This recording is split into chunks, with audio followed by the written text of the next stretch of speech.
Good morning, dear students. In the previous video lecture, we have discussed regarding the electric dipole moment, electric field on the axis of the dipole. I hope so कि आपका वो topic clear हो गया होगा. Now the next topic is electric field on the equatorial line of the dipole. Electric field on the equatorial line of the dipole. तो सबसे पहले क्या निकालना चाहते हो आप? इलेक्ट्रिक फील्ड कहाँ निकालना चाहते हो? इक्वेटोरियल लाइन पर. किसकी वजह से? डायपोल की वजह से. तो सबसे पहले माइंड में क्या आएगा कि आप डायपोल बनाओ. तो सबसे पहले मैंने एक डायपोल बनाया. सबसे पहले आप एक लाइन बनाओगे ऐसे, माइनस क्यू प्लस क्यू, ये इसका सेंटर हो गया, ये डिस्टेंस ए, ये डिस्टेंस ए. ये जो आपने डॉटेड लाइन बनाई है perpendicular to the axis of the dipole, इसको बोलते हैं अपन इक्वेटोरियल लाइन. यहाँ पे एक पॉइंट पी लिया मैंने, that is at the distance of small r. Clear. Now सबसे पहले बात करते हैं बेटा माइनस क्यू की वजह से. तो माइनस क्यू चार्ज को मैंने पी पॉइंट से मिलाया. देखो ये लाइन मिलाई हुई है, ठीक है. चार्ज कैसा है? नेगेटिव. तो इलेक्ट्रिक फील्ड कैसी होगी? इनवर्ड. तो ये E1 लिख दिया. सिमिलरली पॉजिटिव चार्ज को मैंने इस पॉइंट से मिलाया. चार्ज कैसा है? पॉजिटिव. तो इलेक्ट्रिक फील्ड कैसे होगी? आउटवर्ड. वो आउटवर्ड कर दिया मैंने. ओके. नाउ ओ ए कितना है? ए आपके पास में. ओ पी कितना है? आर. अगर मैं ए पी निकालना चाहता हूँ तो आपको पाइथागोरस थ्योरम तो आती होगी. ए पी का होल स्क्वायर क्या होगा? R square plus a square. और ए पी क्या होगा? R square plus a square to the power half. Similarly क्या निकालोगे आप? B P. Clear. Okay. Since this two sides are equal, तो एक ट्राइंगल के अंदर जब दो साइड्स इक्वल होती है तो ट्राइंगल कौन सा होता है आपका? आइसक्रोस ट्राइंगल. ठीक है. अगर ये एंगल थीटा है तो ये वाला एंगल भी कितना होगा आपके पास में? थीटा. क्लियर. इस छोटे वाले ट्राइंगल के अंदर अगर मैं निकालना चाहता हूँ कोस थीटा, तो कोस क्या होता है? Base upon hypotenuse. बेस कितना है? ए. और हाइपोटेनियस कितना है? Square root of r square plus a square. But अगर ये एंगल थीटा है तो ये वाला एंगल भी कितना होगा? Theta. That is alternate angle. ये वाला एंगल थीटा है तो ये वाला एंगल भी कितना होगा? Theta. That is corresponding angle. Now अब बात करते हैं कंपोनेंट्स की. E1 का अलोंग द एंगल कंपोनेंट क्या होगा? E1 cos theta. E1 का ये वाला कंपोनेंट क्या होगा? E1 sin theta. E2 का अलोंग द एंगल ये वाला कंपोनेंट क्या होगा? E2 cos theta.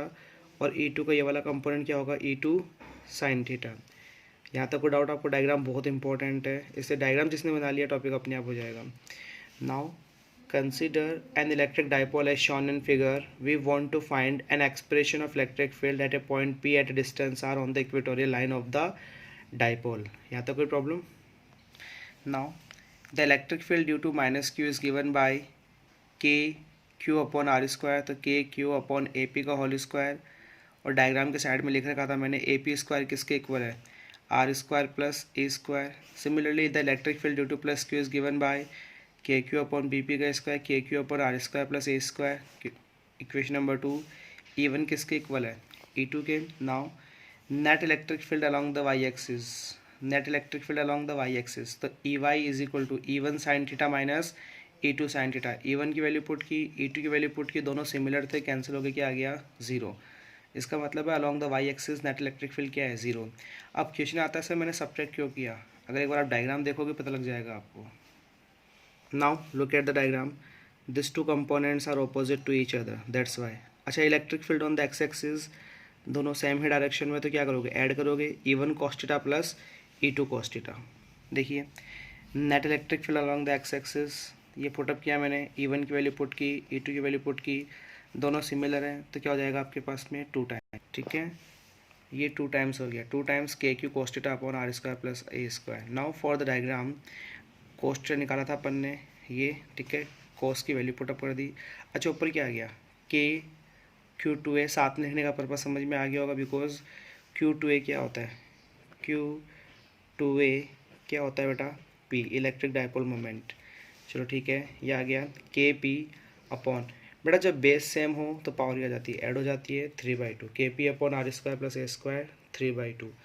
Now net electric field and electric dipole moment are opposite to each other. तो इसकी वेक्टर फॉर्म क्या हो जाएगी? माइनस के P vector upon r square plus a square to the power 3/2. Minus क्यों लगाया अभी बता देता हूँ. आप ये डायग्राम में आए बेटा, इलेक्ट्रिक फील्ड आपकी इस डायरेक्शन में है, तो इलेक्ट्रिक डायपोल मोमेंट क्या होता है? From negative to positive. ये बना दिया मैंने. And the both are opposite to each other. और जब दोनों ऑपोजिट होंगे तो क्या लग जाएगा आपका? Minus sign. क्लियर. नाउ यहाँ पे आता है वापस, मैं केस ले रहा हूँ if R is more than A, ठीक है। इस मीन्स आपका ये वाला टर्म क्या हो जाएगा, नेग्लिजिबल। इस 2 से 2 कैंसिल, क्या बच गया, माइनस के P vector upon R cube. Clear. देखिए माइनस के P vector upon R cube. Net electric field vector form क्या होती है, E vector E X I cap plus E Y J cap. E X की value put कर दी, E Y की value put कर दी। Do you know in vector form how to calculate the magnitude, square root of coefficient of I cap का square, coefficient of J cap का square, and finally you will get it. So this is the electric field on the equatorial line. And what is the electric field on the axis of the equatorial line? Sorry, what is the electric field on the axis of the electric dipole? That is 2 kp upon r cube. Or electric field on the equatorial line, that is kp upon r cube. Clear? Now next topic है आपका torque on the electric dipole in an uniform electric field. Consider करते हैं कि आपकी electric field है इस direction के अंदर, या आपका इलेक्ट्रिक डाइपोल रखा हुआ है which makes an angle theta with the direction of the electric field. इन दोनों के बीच का separation twice of a given है। देखो फोर्स का फॉर्मूला क्या होता है, क्यू ई, तो इधर फोर्स क्या लग रहा है, क्यू ई, और नेगेटिव चार्ज पे इसके ऑपोजिट माइनस क्यू ई। जब दोनों का सम करोगे तो टोटल चार्ज कितना हो जाएगा, ज़ीरो। इसका मतलब है डाइपोल का कोई लीनियर मोशन नहीं है in case of uniform electric field. ध्यान रखना, क्वेश्चन आ सकता है 1 मार्क्स के अंदर कि is there any linear motion of the dipole in uniform electric field. आपका आंसर होगा no. Why? Because there is no total force acting on the dipole. देखो टॉर्क क्या होता है, याद है आपको क्लास 11th में, force multiply by perpendicular distance.